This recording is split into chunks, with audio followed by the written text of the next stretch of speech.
안녕하세요.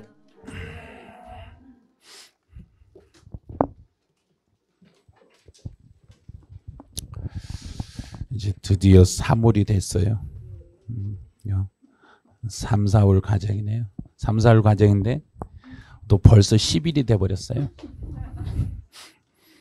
네, 다음 주 지나면 3월 달도 반절이 훌떡 지나가요. 금방이에요. 그러니까 9월 달도 금방이고 10월 달도 금방이고, 예? 그러니까 공부를 하실 때 지금 바로 내일 시험이다 생각하고 공부하셔야 돼요. 이제는. 그리고 3월 달에는 이제 강의 진도가 조금 달라져요. 지금까지는 이제 1, 2월 달에는 기본서를 가지고 강의를 했는데 이번부터는 이제 요약집으로 강의를 해요. 요약집은 페이지수가 얼마 안 될 거예요. 얼마 안 되는데 세법 시험 문제가 총 16문제 나온다는 걸 꼭 생각을 하고 공부를 해 주시라는 거예요. 세법은 16문제밖에 안 나온다. 그럼 16문제 나오는데 그중에 작년같이 계산 문제가 2개가 나오면 세법 문제는 14문제밖에 안 나오는 거예요. 그럼 그만큼 적어졌다는 이야기는 요약집에 있는 내용을 또 줄이시라는 이야기예요. 이걸 늘리지 마시고 어떤 분들은 보면 요약집 강의를 들으시면서 여기다 또 다른 걸 막 갖다 붙여요. 막 갖다 붙이시더라고요. 그래서 세법이 한 100문제 시험에 나온 것처럼 그렇게 공부를 하시더라고요. 그럴 필요 없어요. 한 16개인데 내가 맞출 수 있는 문제가 몇 개인지를 생각을 해보셔야 돼요. 나는 세법에서 10개만 맞출란다. 그럼 10개 분량만 하고 나머지 분량은 안 해버리는 거예요. 이런 식으로 계획을 딱 잡아놓고 하셔야 돼요. 근데 세법은 기본 12개에서 14개는 맞추셔야 될 거예요. 그래야 2차에서 무난하게 통과가 되실 거예요. 그리고 이번 달 이제 3, 4월 달 과정은 진도를 나갈 때 처음 지금 나는 3월 달부터 처음 시작해요. 저는 어떻게 해요? 어떻게 하겠냐? 수업만 잘 따라오면 되지. 수업만 잘 따라오면 돼요. 근데 그 궁금한 것을 한 달 내에 물어봐요. 제가요 3월 시작인데 제가 공부를요 이렇게 하는 게 맞겠어요? 이렇게 하는 게 맞겠어요? 왜 그거 왜 그런 걸 물어본가 모르겠어요. 그냥 하면 되는 걸. 그냥 하면 돼요. 3월이고 4월이고 5월이고 6월이고 그때 강의하는 거 그냥 들으시면 돼요. 제가요 3월 처음 시작인데 1, 2월 강의를 꼭 듣고 3, 4월 강의를 들어야 될까요? 뭐 들을 필요 뭐 있어요? 이미 지나간 거. 이미 버스 지나갔는데 지나간 버스가 달려가봤자 서주지도 않는데 안 돼요. 그거는 이미 지나간 건요 버려버리세요. 버려버리시고 3월 달부터 강의를 시작하면 3월 강의부터 그냥 들으시면 돼요. 제가요 1, 2월 강의를 안 들어서 모를 것 같은데요. 어차피 1, 2월 들은 사람도 몰라요. 걱정하지 마세요. 그런 건. 전혀 걱정하지 마세요. 예? 그러니까 3월, 4월 강의를 듣고 합격 다 할 수 있어요. 고민 안 해요.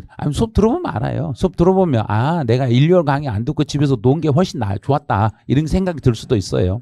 예? 마음 편하게 하시라는 이야기예요. 그리고 이제 세법을 공부하실 때 어떤 걸 집중적으로 하셔야 되냐면 딱 한 면만 보여드리고 수업 진도 나갈게요. 바로 이제 세법이 작년 같은 경우에 공시세법에서 과락이 좀 많이 났어요. 작년 시험에서 과락이 제일 많이 나온 과목은 민법이었어요. 민법, 그 다음에 공법, 그 다음에 공시세법. 이렇게 세 과목에서 이렇게 점수가 많이 안 나왔는데 세법 처음에 공부하실 때요. 처음 하실 때 가장 부담스러운 게 어디냐면 여기에요. 조세총론. 이 조세총론이라는 게 범위가 한정적이질 않아요. 이제 범위가 무한정이에요. 어디까지를 해야만 이게 끝나는지 끝나는 게 없어요. 총론은. 그래서 교재에 나와 있는 총론은 주로 이제 지금까지 주로 시험에 많이 나왔던 부분을 위주로 여기다 수록한 거지. 이거 이외에 나머지 내용도 시험에는 나올 수도 있어요. 그래서 총론에서 기본 개념을 먼저 잡으셔야 돼요. 이걸 못 잡으시면 세법은 무조건 흔들려요. 총칙 개념이 안 되면 기본 개념이 안 잡히면 전체 내용이 싹 흔들려 버려요. 그런데 이 조세 총론의 개념만 여기만 확실히 이렇게 딱 잡았다. 이걸 잡아버리면 어떤 일이 발생하냐 하면 16문제 중에서 최소 8문제에서 최대 12문제까지는 해결이 가능해요. 여기서 잡아버리면. 그래서 총론만 잡아버리면 이렇게 풀 수 있고 만약에 총론을 못 잡으시면 그냥 총론을 못 잡으면 아무리 많이 맞춰도 4개에서 6개밖에 못 맞춰요. 총론을 못 잡으시면. 그래서 총칙에서 거의 결정 난다고 보시면 돼요. 세법은. 그래서 총론 딱 설명을 들을 때 내가 어떻게 공부하면은 이걸 잡을 수 있겠구나. 전체를 잡을 수 있겠구나. 이거를 첫 시간에 느끼셔야 돼요. 이제 지금 3, 4월 강의 첫 번째 시간 딱 강의를 할 때 이런 식으로 공부하면은 전체가 잡힐 거다는 걸 빨리 느끼셔야 돼요. 그다음에 이제 두 번째는 양도소득세 부분이 시험에서 요즘 총 5문제에서 한 7문제 정도 출제가 돼요. 양도소득세만 이렇게 나오는데 양도소득세 때문에 제가요 세법 공부가 안 돼요. 이거 너무 어려워요. 좀 어렵긴 해요. 어렵긴 하는데 공부하는 요령이 있어요. 양도소득세는 공부할 때 이렇게 이 부분을 아주 세밀하게 쪼개셔야 돼요. 양도소득세는 나눠서 공부를 하셔야지 전체를 한 번에 공부하려면 이게 어려워요. 그래서 만약 이론을 오늘 이 파트를 이론 공부했다. 그러면 그 이론하고 관련된 문제를 반드시 풀으셔야 돼요. 이 이론하고 문제를 한꺼번에 해결해 가면서 이렇게 세분화 시켜가지고 이론과 문제를 하나씩 해결해 가시면 양도소득세 문제 5개 정도는 그냥 맞출 수 있어요. 이게 제일 쉽거든요. 문제 풀기는 제일 쉬워요. 이게. 왜냐하면 범위가 한정적이니까. 다른 법들은 종합해서 예를 들어서 취득세 전범위에서 문제가 하나가 나오는데 양도소득세는 전범위가 아니라 파트별로 문제가 나와요. 양도소득세는 구분 나눠가지고 문제가 나오니까 훨씬 양도소득세 문제가 쉬워요. 그런데 왜 어렵게 생각하냐면 양도소득세는 다른 분들이 어렵다고 하니까 나도 어려울 거라고 생각해요. 절대 어렵지 않아요. 만약에 어떤 분이 그러더라고요. 어디 뭐 가는데 진짜 그거 힘들지 않아요. 그래요. 뭐 힘들게 뭘 힘들어요. 그냥 쉽게 아무 생각 없이 그냥 하면 돼요. 아무 생각 없이. 그래서 이론하고 문제를 세분화시켜가지고 이렇게 하면 되는 걸 전체를 잡아가지고 이렇게 전체를 내가 잡아서 이론 정리하고 전체 이론 정리하고 문제를 풀려고 하니까 아예 기억이 안 나는 거예요. 그래서 양도소득세는 반드시 이렇게 부분을 나눌 수 있는 만큼 최소로 쪼개가지고 이론하고 문제를 이렇게 공부를 해주시면 돼요. 이렇게 하시면 충분히 양도세 잡을 수 있어요. 그래서 이제 세법 같은 경우가 이제 법에 딱 정해진 부분인데 매년 출제되는 지문들이 따로 있어요.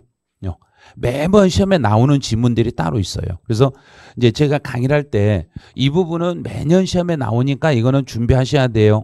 이제 매년 나오는데 이번에는 이렇게 시험에 나왔어요. 그런데 이번 연도에는 이제 이렇게 나온 게 아니라 이 내용이 똑같은 내용인데 이걸 이렇게 살짝 바꿔서 나올 거예요. 살짝만 틀 거예요. 그래요. 그러면 예를 들어 2번씩이나 나왔으면 이제 3번째 안 나오냐? 또 나와요. 이번에는 이렇게 바꿔서 나올 거예요. 약간만 변형해서 나오는 거예요. 이제 변형을 어떻게 하는지를 알아내셔야 돼요. 그래서 출제위원들은 그 전년도에 냈던 문제를 기준으로 그 다음에 문제를 만들면서 살짝 변형만 시켜요. 변형만 시켜서 내는 거지 실제로 독자적으로 독창적인 문제를 만들진 않아요. 왜냐 법에 딱 정해져 있는 내용인데 그 법의 내용을 똑같이 내면 안 되니까 살짝만 틀어가지고 문제가 출제돼요. 그래서 주로 출제되는 지문들을 꼭 체크를 하셔야 돼요. 그래서 교재에 보면 제가 기출 해차를 다 메모해 놨어요. 이게 언제 시험에 출제됐어요 하고 해차가 메모되어 있으면 해차가 반복적으로 계속 나오는 파트는 올해도 또 준비를 하셔야 돼요. 그리고 제가 이제 강의하다가 이거는 33회 기출문제 정답으로 출제됐으니까 이번에는 정답으로는 안 나올 거예요 하고 직접적으로 말한 게 있을 거예요. 그런 것들은 그냥 가볍게만 보시라는 이야기예요.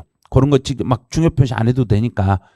그래서 강의를 하면서 다 알려드릴 거예요. 알려드릴 거니까 수업만 잘 따라오시면 돼요. 자, 이제 수업을 잘 따라올 걸로 믿고 바로 수업 들어가네요. 이제부터.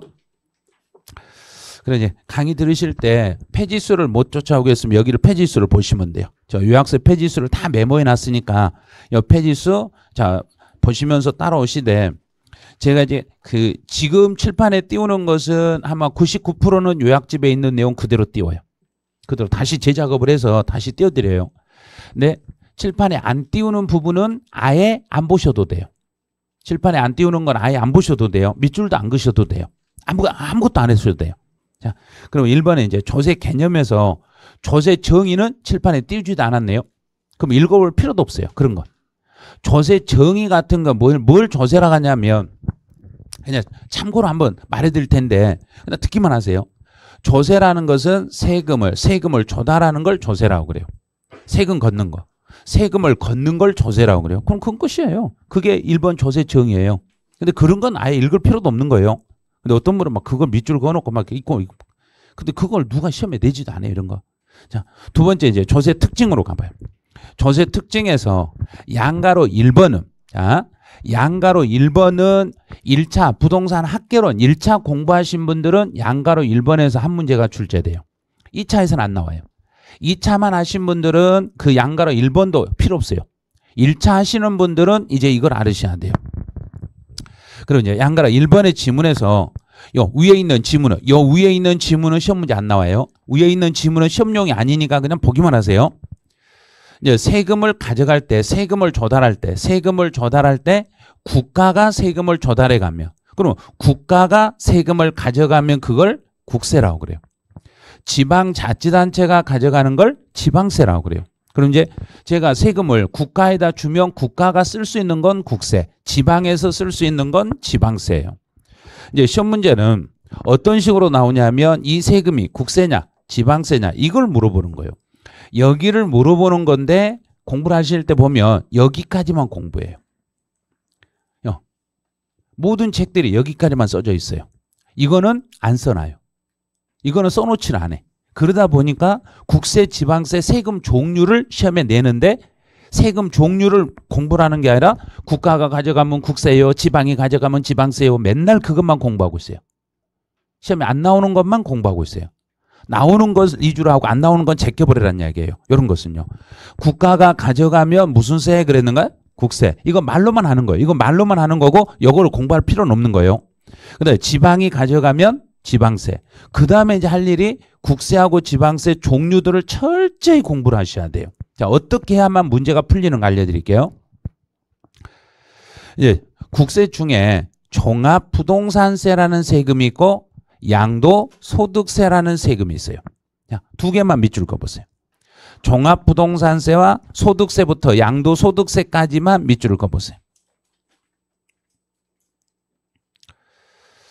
너무 단순해요. 그래서 시험 문제 나오면 종합부동산세는 국세다 이렇게 나와요. 그럼 종합부동산세는 국세다 그러면 이거 맞았다 해야 되는 거 틀렸다 해야 되는 거? 맞았다 그래야 돼요. 맞았다 해야 돼요. 종합부동산세는 국세예요. 그런데 시험 볼 때 종합부동산세는 지방세예요. 이렇게 내놔요. 이런 걸 시험 문제라고 내는 거예요. 근데 이걸 준비를 안 하면 이건 못 풀어요. 이런 걸요. 그래서 종합부동산세는 국세인데 이제 그러면 이때 여기서 부동산이라는 것은 이제 이거를 메모하셔야 돼요. 종합부동산세에서 여기서 부동산 그러면 무엇과 무엇을 부동산이라 하냐면 토지와 주택을 통칭해서 부동산이라고 그래요. 여기서 부동산은 토지와 주택만을 말해요. 토지와 주택만을 말해요. 그럼 작년 시험 문제예요. 이것 가지고 시험 문제, 세법 시험 문제를 냈어요. 건축물은 종부세 대상이 아니다. 맞았네요. 저걸로 시험 문제를 내버린 거예요, 그냥. 그러니까 시험을 보려면 종합부동산세가 국세다 해가지고는 세법 문제는 못 풀어요. 학개론 문제는 푸는데 세법은 그렇게 해서는 못 풀어요. 세법은 여기서 한 단계, 두 단계 더 들어가요. 이 단계에서 한 두 단계 정도 더 들어가야만 세법 문제를 풀 수 있어요. 그럼 학개론보다 두 단계가 어렵다는 이야기예요. 엄청나게 어려워요. 세법은 문제 풀 때. 그러니까 주의를 하셔야 돼요. 무작정 단답형으로 이것만 막 애운다고 세법 문제가 풀리는 게 아니라 이걸 해석할 수 있는 능력이 되셔야만 세법이 풀려요. 그러니까 상당히 까다로워요. 그래서 이 종합부동산세에서 부동산 그러면 무엇과 무엇 두 가지를 묶어서 부동산이라고 칭하라는 이야기인가? 토지와 주택. 토지와 주택. 그럼 여기는 건축물은 들어가고 있는 거 안 들어가고 있는 거? 안 들어가죠. 그런 걸 계속 생각을 하셔야 돼요. 그 생각을 하셔야 돼요. 그다음 이제 두 번째는 이제 소득세 그랬는데 이 소득세라는 단어 밑에 그 소득세 밑에 빈 공간이 좀 있을 거예요. 빈 공간이 있는데 이 소득세 여기 밑에다가 이렇게 두 개로 나눠 보세요. 이렇게 두 개로.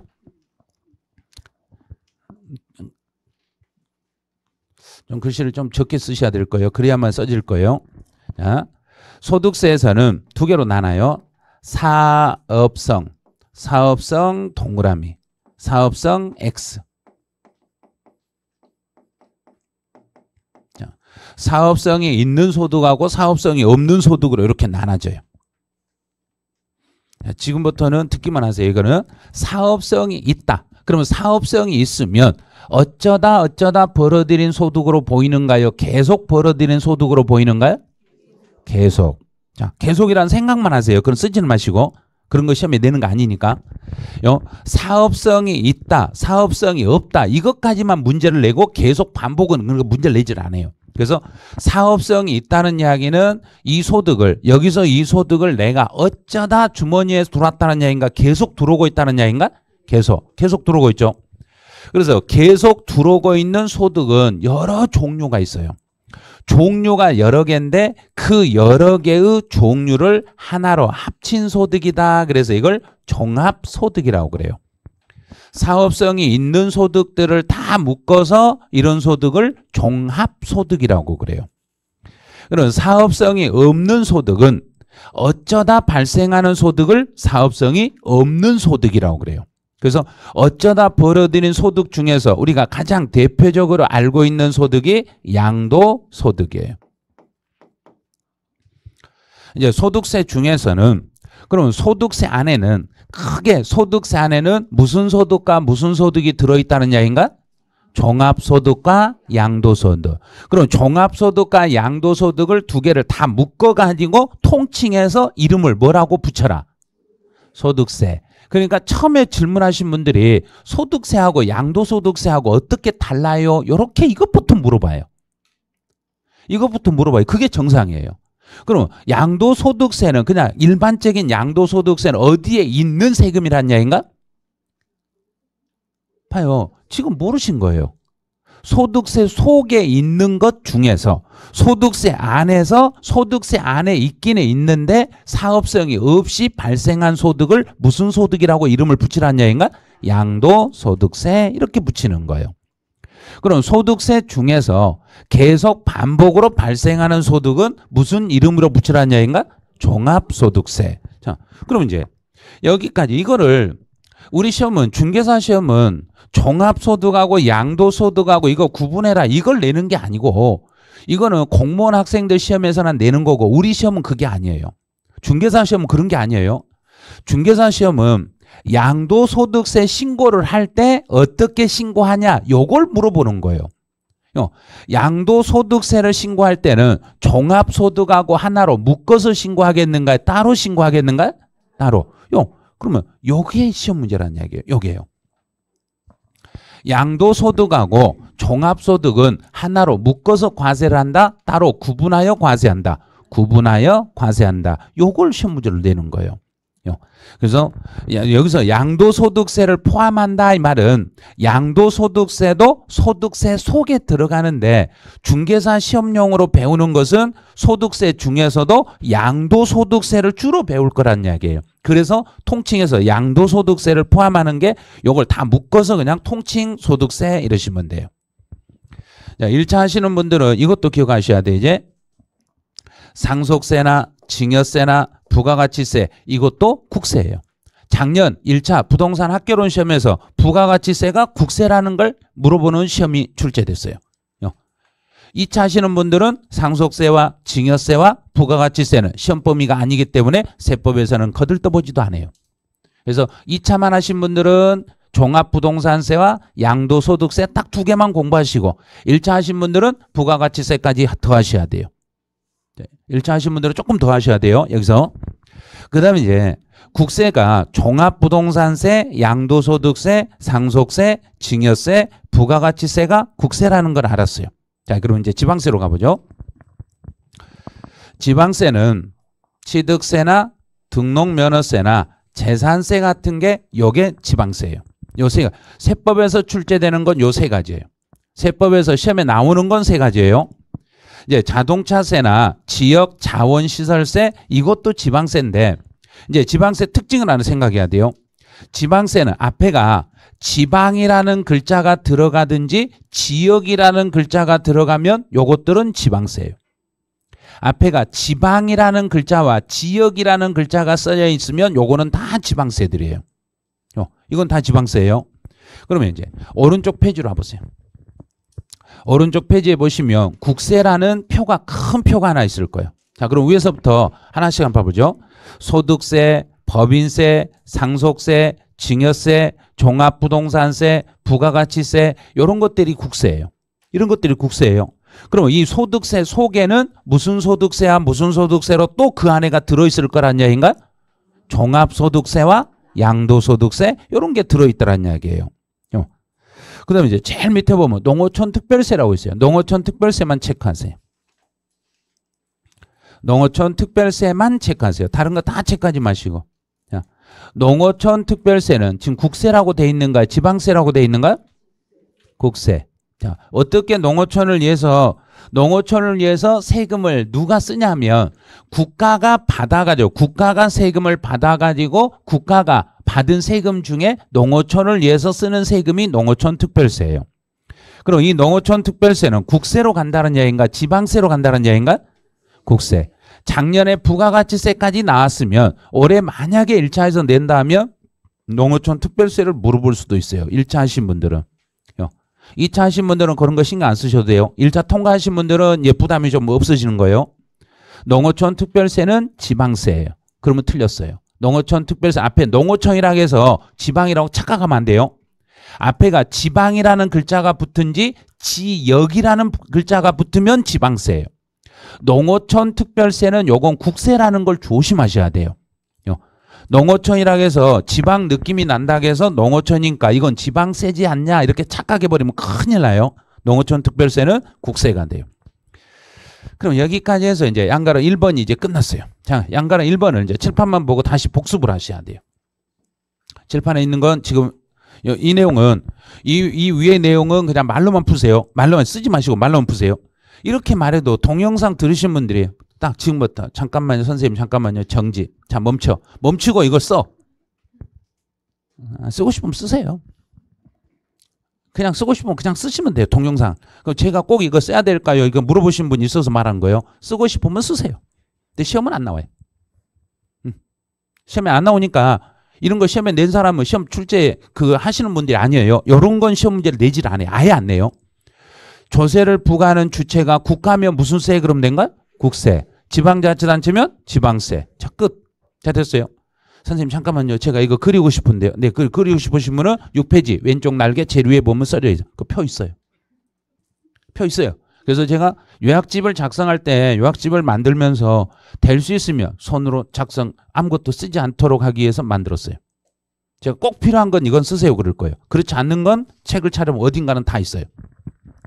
자, 지금부터 이제 연습만 하세요. 연습하고 나서 이게 안 되면 표시하시고 되면 그냥 끝내고. 자, 다 가요. 취득세는 국세와 지방세 중에 무슨 세 그랬는가? 지방세. 등록면허세? 지방세. 재산세? 지방세. 종합부동산세? 국세. 양도소득세? 국세. 됐죠? 끝났잖아요. 자, 됐어요. 이걸 말로 지금 국세, 지방세 말하신 분은 시험장에 가도 풀 수 있어요. 근데 말하고 입 딱 다물고 있는 분은 시험장에 가면 맞힐 확률은 30%밖에 안 돼요. 그러니까 스스로 결정하라는 거예요. 3월 달부터는 제가 일일이 다 이걸 하세요 마세요 하는 게 아니라 그냥 하고 싶으면 하시고 하기 싫으면 그냥 듣기만 하세요 그런 거예요. 이제부터는. 방법이 없어요. 다 데려갈 수는 없으니까. 자, 여기까지 해서 이제 국세, 지방세 구분 끝냈어요. 그럼 여기다가 3개만 딱 더 연습해 볼게요. 자, 여기 없는 거. 상속세는 국세다, 지방세다. 국세. 증여세, 국세. 부가가치세, 농어촌 특별세, 국세. 끝. 자, 됐죠? 자, 된 거예요, 이제. 그럼 국세, 지방세 구분은 완전히 끝난 거예요. 자, 끝났어요. 자, 그럼 이제 양가로 2번으로 내려가네요. 조세는 금전 급부이다 그랬어요. 근데 금전 급부 옆에를 한번 봐보세요. 조세는 금전 급부이다 옆에를 한번 봐보세요. 뭐가 있는가요? 기출문제차가 무지막지하게 써졌네요. 이 국세 조세는 금전급부이다. 양가로 2번은 세법 문제에서 해년마다 3문제씩 나와요. 작년에도 양가로 입원해서 4문제가 출제됐어요. 그런데 작년 세법 시험을 보신 분들 중에 3문제에서 4개 맞추신 분이 수두룩했다는 이야기예요. 요 6페이지만 공부하면 4개를 맞추는데. 근데 이걸 종합 정리를 안 해서 그래요. 종합 정리를 하시면 너무너무 쉽거든요. 자, 봐요. 조세는 금전급부이다. 금전급부이다 그러면 조세는 금전급부. 금전을 한 글자로 줄여보세요. 돈. 끝. 됐죠? 끝. 끝났어요. 말하신 분은 끝. 말 안 하신 분은 아직 안 끝. 그러니까 이렇게 말하면 아니 선생님 너무 심해요. 왜 자꾸 이거 강의하면서 압박하고 막 그러세요. 막 그래요. 안 할 수도 있어요. 저만 강의하고 그냥 내년에도 또 오게 만들 수 있어요. 진짜 그럴 수 있다니까요, 제가. 그런데 그건 아니니까 그런 거예요, 지금. 지금 올해 안에 무조건 끝내게 하려고 그런 거예요. 그럼 조세는 금전급부가 원칙인데 돈으로 내는 게 원칙인데 물납의 제도라는 게 있네요. 자, 물납이 뭐냐면 그냥 물납 듣기만 하세요. 물납이라는 게 뭐냐면 그냥 그대로 읽으면 돼요. 물건으로 납부한다. 물건으로. 뭐 대신. 그래요. 그렇게 읽으면 되는 거예요. 그런데 이거를 물납이라니까 물건으로 납부한다. 막 써 이렇게. 그런 건 안 쓰는 거예요. 그런 건. 이거를 물납이라는 걸 쓰는 게 아니라 이걸 읽으면서 내가 이걸 읽어내야 시험 볼 때 이걸 읽을 수 있어요. 이걸 쓰면은 뭐 절대 못 읽어요. 그래서 물건으로 납부하는 제도가 있는데 물건으로 납부할 수 있는 것은 모든 세금에 다 있는 게 아니라 우리가 배우고 있는 세금 중에서는 오로지 재산세만 됩니다. 자, 재산세만 동그라미 치세요. 재산세만 동그라미 치세요. 다른 거 체크하면 안 돼요. 재산세라는 것만 동그라미 치세요. 자, 이제 다 쳤다고 보는 거예요. 재산세만 되는 거예요. 그럼 다른 세금들은 물납이 된다, 안 된다? 자, 작년 시험. 양도소득세는 2천만 원이 초과되면 물납 신청이 가능합니다. 틀렸네요. 그게 시험 문제예요. 그 전년도 종합부동산세는 물납 신청이 가능합니다. 틀렸네요. 그런 거 시험이라고 된 거예요. 그러니까 이거 딱 하나만 알면 한 문제를 그냥 건지는 거예요. 재산세만 물납 신청이 가능합니다. 그럼 재산세를 제외한 나머지는 물납 신청이 된다, 안 된다? 안 된다. 어떤 것도 안 된다. 자, 안 돼. 됐어요. 자, 거기까지 됐으면 그 다음에 이제 시험을 조금 더 어렵게 냈을 때 이제 대비를 하는 거예요. 자, 조금 더 어렵게 냈을 때 자, 도시 지역분 재산세를 포함합니다. 여기다 밑줄 딱 그으세요. 도시 지역분 재산세를 포함합니다. 이게 무슨 뜻인지를 알아야 돼요. 재산세 고지서에 보면 일반 재산세라는 게 있고 도시분 재산세라는 게 이렇게 나란히 기록이 돼 있어요. 자, 위에가 일반 재산세, 바로 밑에가 도시분 재산세가 기록이 돼 있어요. 그럼 도시분 재산세도 재산세예요. 그럼 도시분 재산세까지도 물납 신청은 가능하다, 불가능하다? 포함한다 했으니까 가능하다는 이야기예요. 도시분 재산세에 대해서도 물납 신청은 가능합니다. 이런 거예요. 그래서 혹시 문제에서 물납 신청이 가능한 세금을 찾아라 그래서 도시분 재산세 이렇게 나오면 그건 물납 신청이 된다, 안 된다? 된다. 그걸 시험에서 5번을 출제했어요. 이걸 시험이라고 5번이나 출제했어요. 근데 자꾸 암기하다 보니까 이거는 아니겠지 막 이래버려요. 재산세 중에 일반 재산세든 도시분 재산세든 모두 다 도시분이든 일반 재산세든 모두 다 물납 신청은 가능합니다. 자, 됐어 이제. 자, 그러면 여기까지 해서 해결했으면 이제부터 속단시켜야 돼요. 자, 이제 물납이 되는 세금, 안 되는 세금 이제 찾는 연습할 때 뭐부터 하시냐면 먼저 국세, 지방세부터 다시 연습을 하셔야 돼요.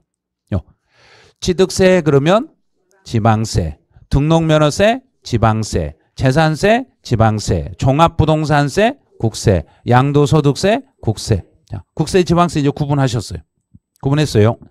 그러면 이 중에 우리가 배우고 있는 세금들 중에서 물납이 가능한 세금을 골라라 그러면 누구밖에 없다? 자, 재산세밖에 없는 거예요. 재산세만 물납이 되니까 나머지 세금들은 절대 물납을 할 수가 없습니다. 그럼 이제 왼쪽 날개 보시면 물납하고 분할납부 표가 있을 거예요. 그 표에서 물납에 자, 여기다만 이렇게만 해보세요. 자, 물납의 칸에다가 이렇게 색깔 있는 걸로 물납 칸에다가 네모로 딱 이렇게 묶으세요. 물납 쪽만 네모로 묶으세요. 물납만 묶으세요. 다른 거 하지 마시고. 절대 다른 거 하면 안 돼요. 물납만 하세요. 자, 물납만.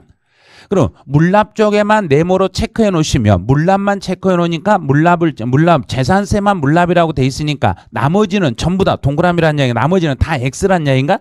다 X. 어떤 문제가 나와도 이제 풀 줄 알아야 돼요. 자, 그럼 연습해 볼게요. 우리 임대소득세로 납부할 세금이 1,000만 원을 초과하며 물납 신청은 가능하다, 불가능하다? 불가능하다. 봐요. 지금도 멈칫하잖아요. 누구만 물납이 된다? 재산세만. 재산세란 이름이 안 나오면 무조건 X 꺼버리면 돼요. 자, 지역 자원시설세는 물납 신청이 가능하다, 불가능하다?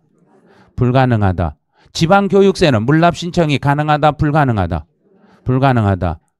뭐 간단한 거예요. 재산세 아니면 다 X 꺼버리면 돼요. 자, 됐죠? 재산세 요것만 오로지 물납 신청이 가능한 거예요. 자, 이제 여기까지 됐어요. 그러면 이제는 조금 더 깊이 들어가네요. 이제 단계를 더 높이네요. 자, 본문으로 가보세요. 본문에 네모 박스 큰 보충에 본문 표 있을 거예요. 자, 그 표에서 물납을 신청할 수 있는 것은 오로지 누구밖에 없으니까, 재산세밖에 없으니까, 대신에 재산세는 금액이 얼마가 넘으면 물납 신청이 된다고 있는 거 봐요. 1,000만 원 초과. 자, 1,000만 원 초과네요.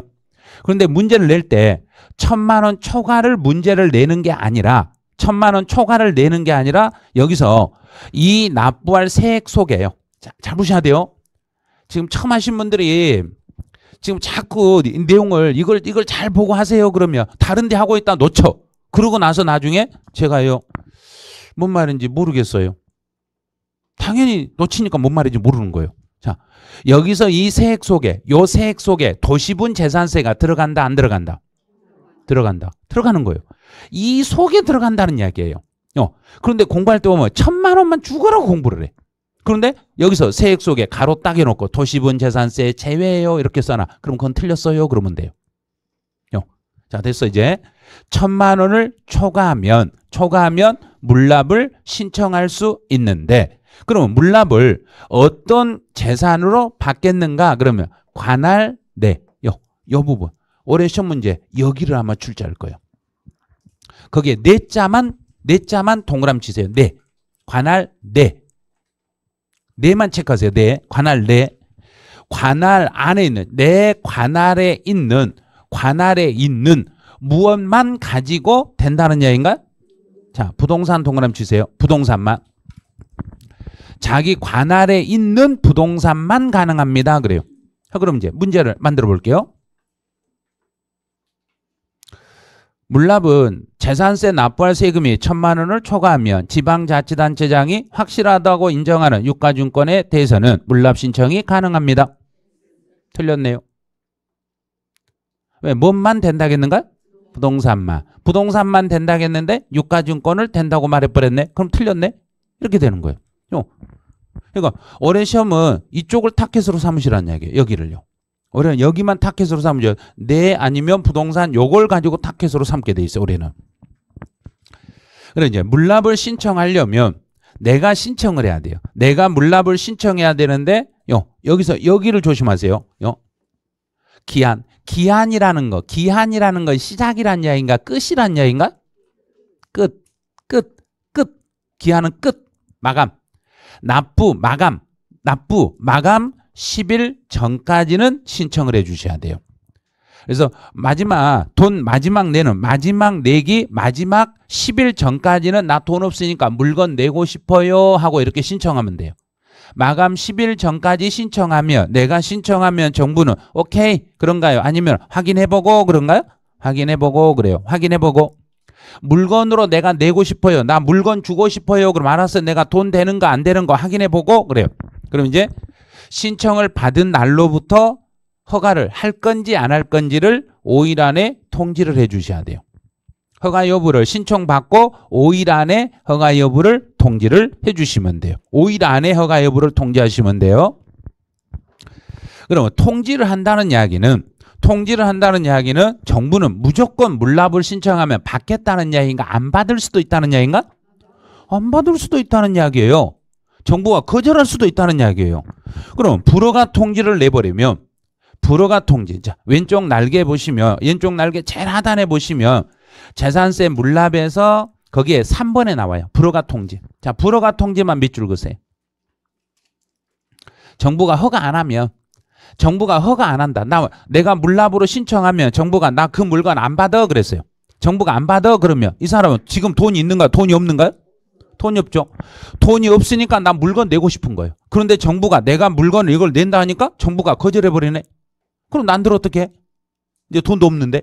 그러면 다른 부동산으로 재신청이 되겠는가 안 되겠는가? 되어야 돼요. 그래서 다시 변경해서 다른 부동산으로 다시 불허가 통지받고 10일 안에 재신청하면 돼요.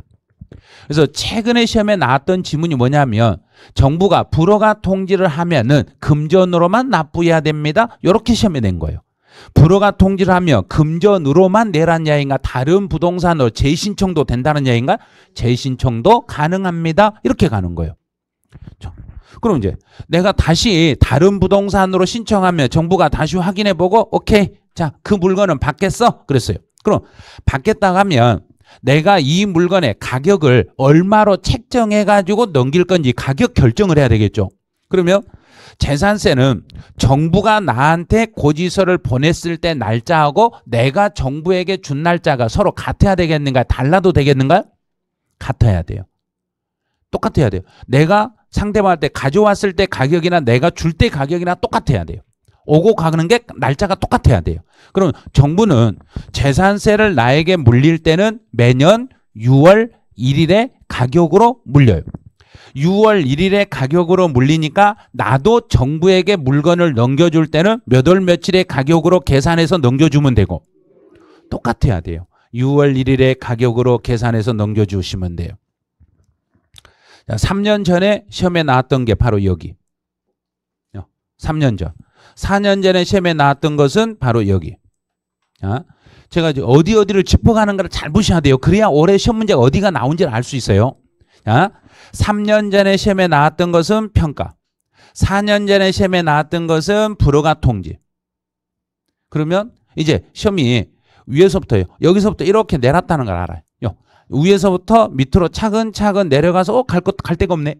갈 데가 없으니까 다시 원위치가 돌아가서 나오면 바로 여기를 내는 거예요.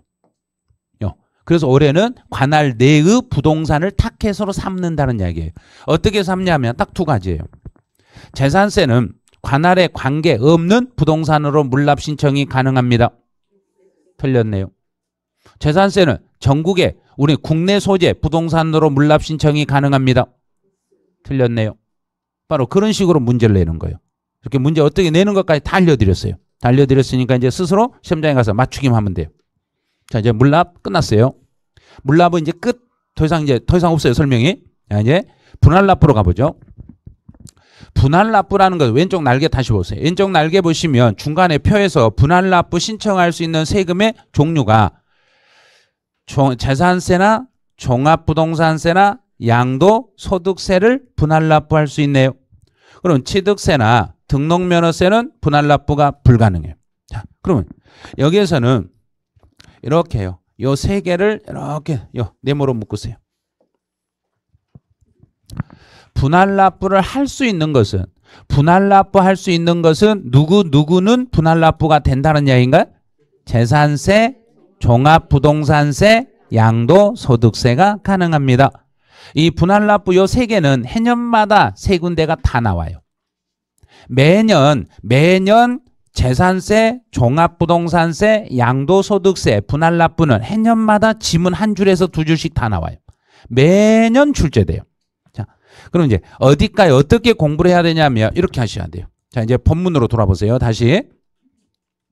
그 보충 본문에 보시면 분할납부 요건이 있어요. 요건을 철저히 먼저 잡으셔야 돼요. 요건을 먼저 잡아 놓으셔야 돼요. 자, 재산세 같은 경우는 얼마가 넘으면 몇 개월 동안 분할할 수 있는가를 요걸 찾으셔야 돼. 재산세는 250만 원. 자, 250만 원 초과 2개월 동안 분할할 수 있어요. 요걸 먼저 잡으셔야 돼요. 이거 안 잡히면 안 돼요. 250만 원 초과 2개월 이걸 먼저 딱 잡아 놓으시고 그다음에 종합부동산세는 250만 원 초과 6개월. 양도소득세는 1,000만 원 초과 2개월. 이것부터 잡으세요. 이게 기본이에요. 이게 안 잡힌 상태에서는 분할납부 문제를 못 풀어요. 자, 이게 먼저 잡히셔야 돼요. 그럼 작년 시험 문제에서 너무 단순하게 나왔어요. 200만 원의 종합부동산세는 분할납부 신청이 가능합니다. 틀렸네요. 왜 틀렸는가? 250이 넘어야 되는데 200밖에 안 되니까 이건 안 되는 거예요. 이런 걸 시험이라고 낸 거예요. 그런데 어려웠어요. 그랬어요. 왜? 이 기본이 안 돼 있으니까 어려운 거예요. 이거 잡으면 250 초과 2개월, 250 초과 6개월, 1,000만 원 초과 2개월 이것만 잡으면 되는데 요걸 못 잡으니까 어려워요. 그래요. 그러면서 시험 문제가 어려워요. 그래요. 시험 문제 어려운 게 아니라 내가 공부 안 했어요. 그래야 되는데 시험 문제가 어려워요. 그러고 있어요. 이런 거, 이거 어려운 것도 아니에요. 그냥 거저주는 지문들이에요. 요거는 거저주는 지문들이에요. 그럼 이제 여기까지는 기본이에요. 이제 시험 문제를 내면 출제위원들이 여기서 2단계를 더 들어가요. 여기서 2단계를 더 들어가는데 이 단계를 공부를 안 해버리면 그 다음 단계는 아무리 문제를 내도 못 푸는 거예요. 자, 그러면 이제 재산세나 종합부동산세는 기준이 모두 기준이 얼마가 넘어야 되는가? 250 초과죠. 자, 그러면 이제 이거를 어떤 식으로 공부를 해야만 요 문제를 다 풀 수 있겠는가? 이걸 연습을 하셔야 돼 이제. 설명을 할 때 듣는 게 좋을 것 같은데 지금 자꾸 지금 이게 설명을 할 때 그냥 혼자 하시는 분들이 생겨요. 혼자 하신 분이 생기다가 나중에 가서 제가요 못 풀겠어요. 뭔 말인지 모르겠어요. 그런 분이 지금 분명히 생긴 것 같아요. 지금 벌써 생긴 것 같아요. 자, 이제 재산세나 종합부동산세는 기준이 얼마 초과다. 자, 그러면 앞에가 여기가 250 초과예요. 250만 원을 초과해야만 분할납부 신청할 수 있는 거예요. 자, 그럼 이제 여기서 조심할 게 있어요. 앞에가 250만 원 초과면 언제나 뭘 생각하냐면 중간에 여기 기준점을 얼마를 기준으로 세워가지고 비교를 할 건지 기준선을 딱 잡으셔야 돼요. 이걸 못 잡는 순간 분할납부는 아예 문제가 풀리질 않아요. 이걸 뭐? 근데 거의 대부분 질문하신 분들이 이걸 모르셨어요. 전체적으로 내용을 모른 줄 알았더니 그게 아니고 이 말 뜻을 이해를 못 하셨어요. 그래서 250만 원을 초과하고 이제 중간에 기점을 세울 때는 앞에 250을 거기다 한 번 더 더해가지고 중간에다 기준을 딱 세우세요. 그럼 중간 기준선은 기준점을 얼마란 이야기인가? 500. 자, 이게 250이니까 여기가 500이란 이야기예요. 자, 500만 원. 이제 이 기준선을 세워놓고 250은 넘고 500이 안 넘었을 때 요 사이에 있으며 요 사이에 있을 때는 250만 원 초과액을 분할할 수 있는 거예요. 요 사이에 되면 250은 넘고 500만 원 이하가 되면은 250만 원 초과액을 분할할 수 있는 거예요. 자, 시험 문제는 이렇게 내는 게 아닌데 여기까지만 하다 보니까 문제가 접근이 안 되는 거예요. 어떻게 내냐면 시험 문제를 낼 때는 여기다 딱 금액을 500만 원이 넘지 않는 숫자를 주어줘요. 400만 원을 주어줘요. 그러면 400은 250은 넘었다 안 넘었다? 넘었다. 500은 안 넘었다. 그래서 중간에 500이라는 그 기준선이 어딘지를 알아야 문제가 풀린다는 이야기예요. 그걸 모르는 상태에서 이것만 냅다 외워놓으니까 나중에 가서 어떨 때는 맞는데 어떨 때는 틀리고 그래요.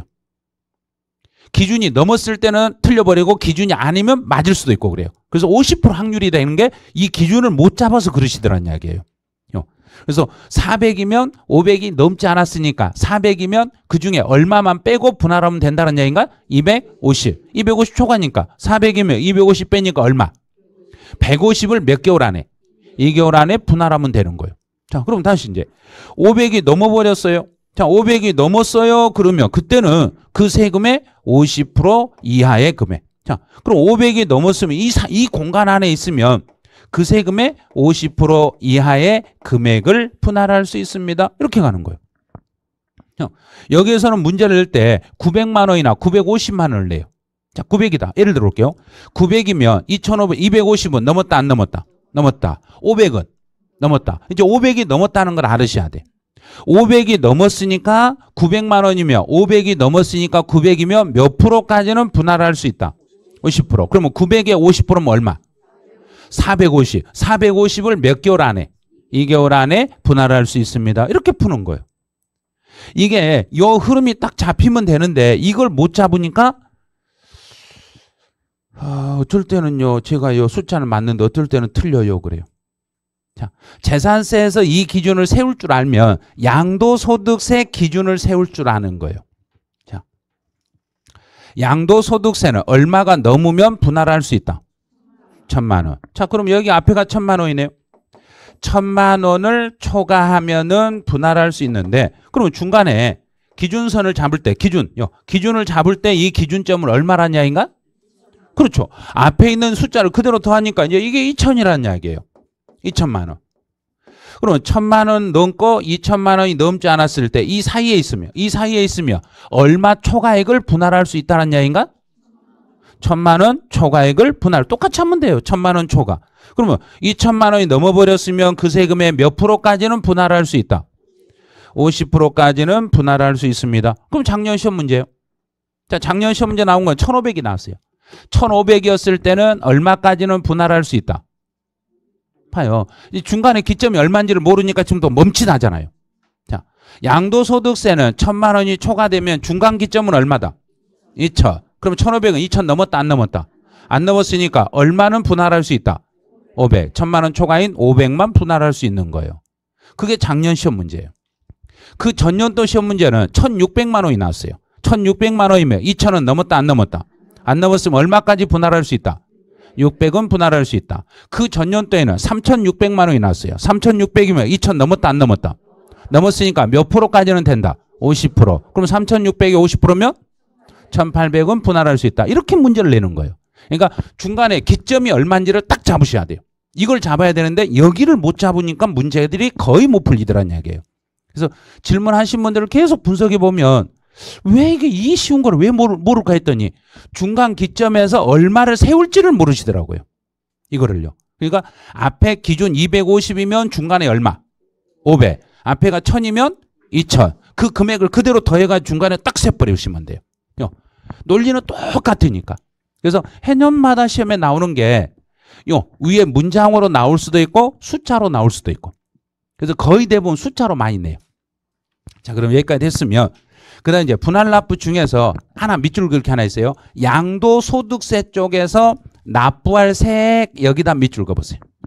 자, 양도소득세 쪽에서. 자, 밑줄 그었으면 위에 빈 공간이 있을 거예요. 자, 위에 바로 위에 거기에 불가능 바로 밑에 공간이 좀 있을 거예요. 그 공간. 거기에다가 예정 신고, 확정 신고 모두 가능. 자, 이렇게 쓰세요.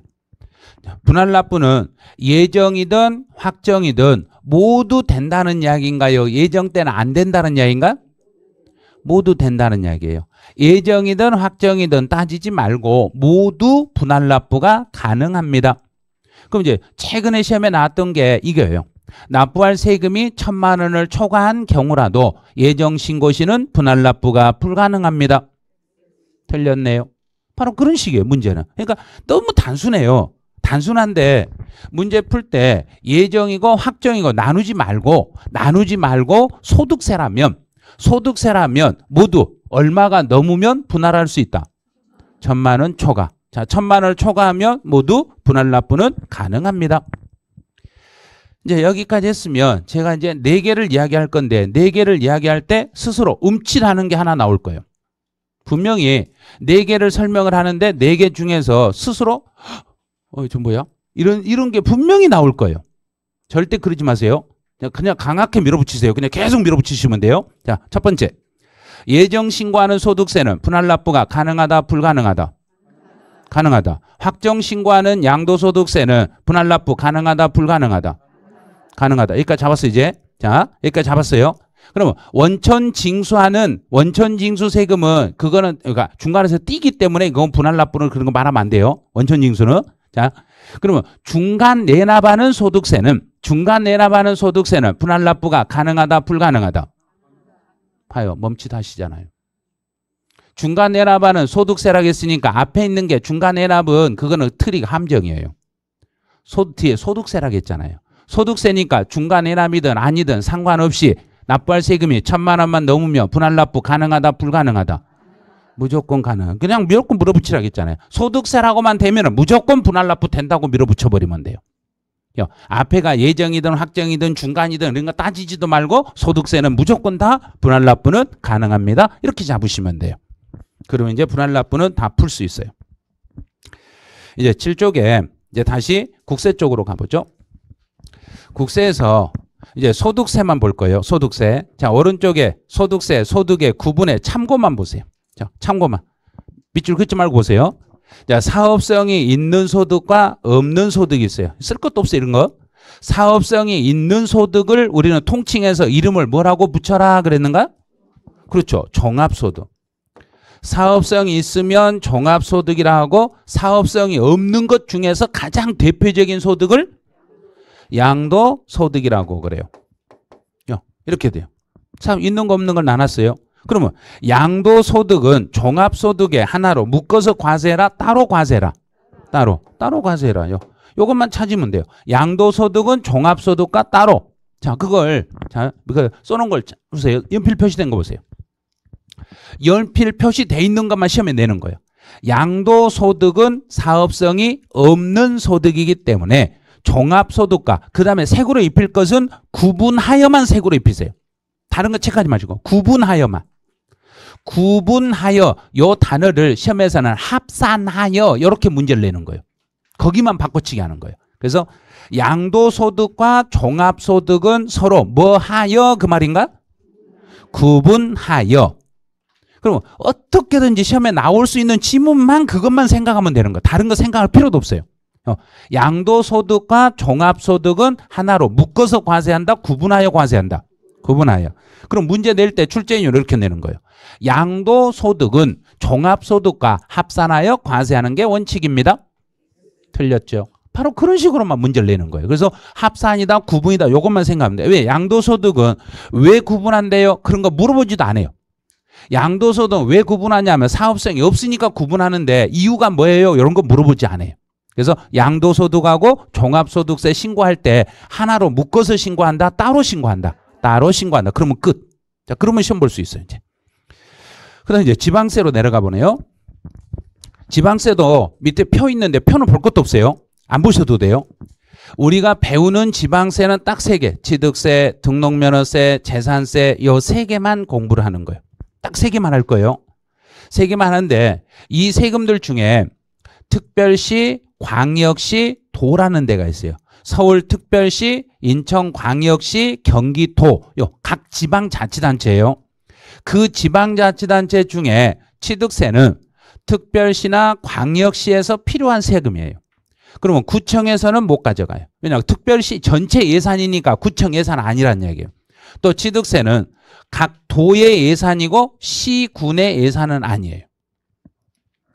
등록면허세는 구청의 예산이고 특별시나 광역시 예산은 아니에요. 또 등록면허세는 도에서는 도의 예산이 되고 시군의 예산은 되지 않아요. 재산세는 각 구청 예산이고 특별시, 광역시 예산은 안 돼요.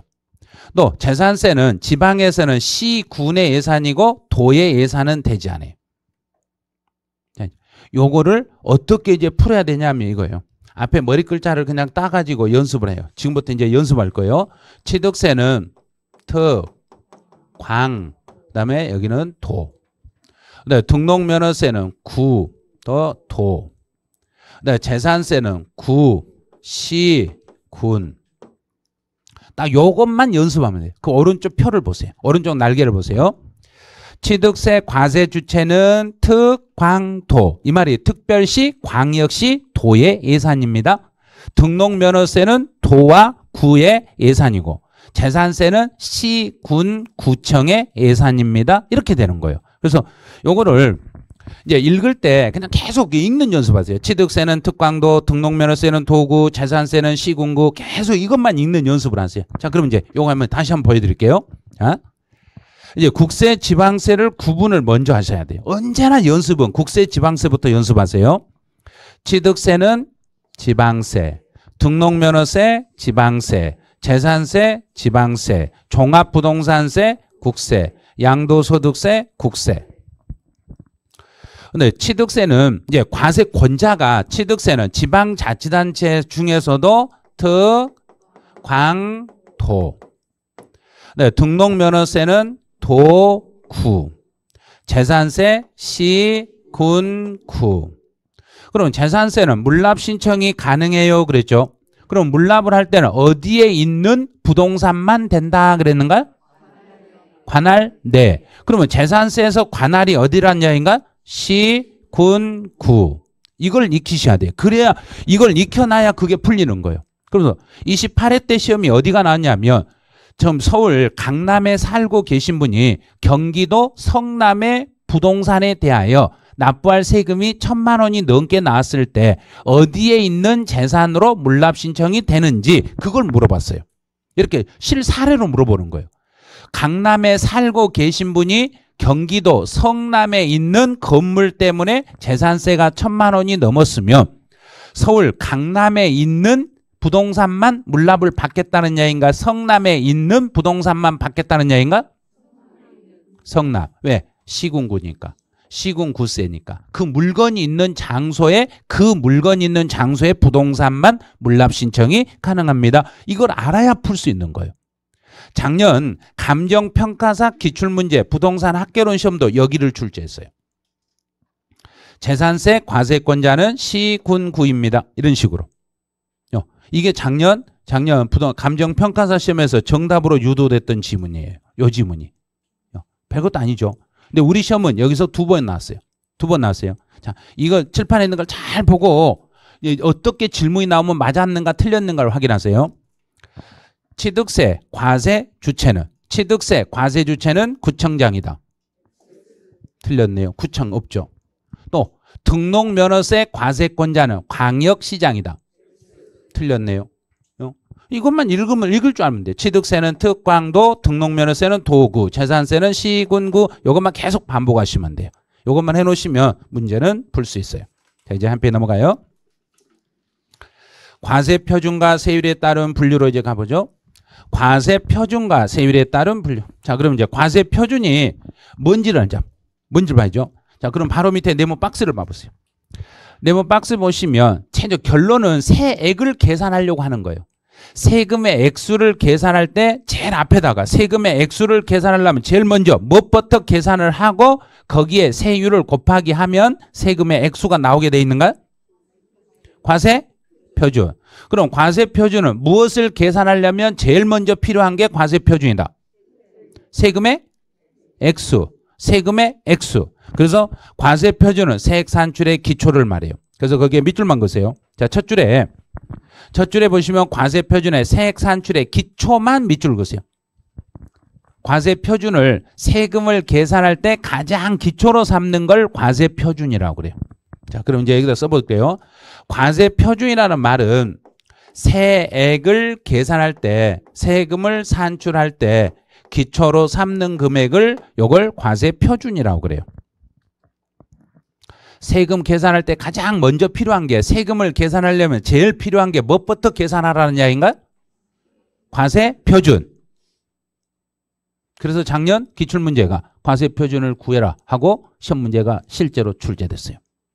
세금의 액수를 구하려면 무엇을 알아야 세금을 구할 수 있으니까? 과세표준을 알아야 구할 수 있으니까 과세표준을 구하라고 문제가 나오는 거예요. 그래서 취득세 과세표준이 어떻게 돼요? 등록면허세 과세표준이 어떻게 돼요? 재산세 과세표준은 뭐 어떻게 돼요? 야, 종합부동산세 양도소득세 과세표준 어떻게 돼요? 해서 해년마다 시험 문제가 5문제가 나와요. 각각의 과세표준을 다 물어보는 거예요. 과세표준을 모르면 세금 계산이 안 되거든요. 그래서 과세표준이라는 건 세금을 계산할 때 가장 기초로 삼는 걸 과세표준이라고 그래요. 그럼 이 과세표준을 이제 가액을 기준으로 할 때가 있고 수량을 기준으로 할 때 있어요. 이거는 체크하면 안 돼요. 체크할 필요도 없어요. 자, 가액을 기준으로 한다. 그럼 과세표준의 종류가 가액으로 된 세다. 자, 그래서 이 동그라미 속에다 제가 2개를 넣어볼 테니까 발음이 뭐가 더 편한가 들어보세요. 종가세. 종액세, 종가세와 종액세 중에 발음이 뭐가 더 편한가요? 종가세. 그래서 가세라고 이름을 붙이자겠던 거예요. 가격으로 돼 있으니까 가나 액자를 넣어가지고 발음을 계속 해봤더니 가가 더 편하더란 이야기예요. 그래서 종가세 이렇게 하자고 했던 거예요. 근데 수량으로 되는 것은 종류가 이렇게 돼. 여기도 똑같이 넣어보는 거예요. 종류가 종수세, 종양세. 발음이 뭐가 편한가요? 그래서 양이라고 했던 거예요. 그래서 종가세와 종양세 이거는 정의를 시험에 내는 사람은 아무도 없어요. 말이 편해서 부른 것뿐이지 의미 있어서 붙인 게 아니에요. 그런데 이런 걸 시험에 내는 사람은 없다는 거예요. 그런데 또 이걸 막 밑줄 그어가지고 중요 표시하고 막 하시는 분이 있어요. 이런 거 필요 없는 거예요. 이건 시험에 내는 게 아니라 시험에 내는 건 바로 여기에요. 이런 걸 내는 거예요. 그럼 이제 왼쪽 날개에 보면 핵심 표를 만들어 놓은 게 있죠. 자, 그 중에서도 시험에 나오는 게 딱 한 군데가 있으니까 그것만 체크하는 거예요. 자, 지금 제가 체크하는 거 체크하면 안 돼요. 가격으로 된 것은 모든 세금은 다 가격으로 돼 있으니까 가격으로 된 건 시험에 안 나와요. 자, 수량으로 된 것 중에 오로지 우리가 배우는 것 중에 등록면허세 요거 하나만 있어요. 그러면 여기다가 이렇게 체크하세요. 여기만. 등록면허세, 종량세에서 말소 등기나 지목 변경 등기 요것만 여기만 종양세를 취하고 다른 건 다 종가세 형태를 취하는 거예요. 그럼 수량으로 하는 것은 이제 여기다 하나 메모해 보세요. 지목 변경이나 말소 등기나 지목 변경 등기는 1건당 6,000원 하고 이렇게 쓰시면 돼요. 그래서 등록면허세에서 말소 등기나 지목 변경 등기는 가격을 기준으로 하고 있는가, 수량을 기준으로 하고 있는가? 수량. 자, 수량이 여기서 수량 뭐가 수량으로 보이는가? 1건, 한 건 있잖아요. 한 건요. 한 건. 이게 수량이죠. 한 건, 한 번 할 때마다 얼마씩 물린다? 6,000원. 그래서 앞에가 수량이니까 뒤에는 퍼센트로 표시한다? 금액으로 표시한다? 금액으로. 이걸 잘 모르신 분은 이렇게 하시면 돼요. 자, 슈퍼에 가서 물건을 사보세요. 아저씨, 무 한 개 몇 프로씩이에요? 무 한 개 몇 프로씩이에요? 그러면 이런 취급을 받고 싶으면 그렇게 하시란 이야기예요.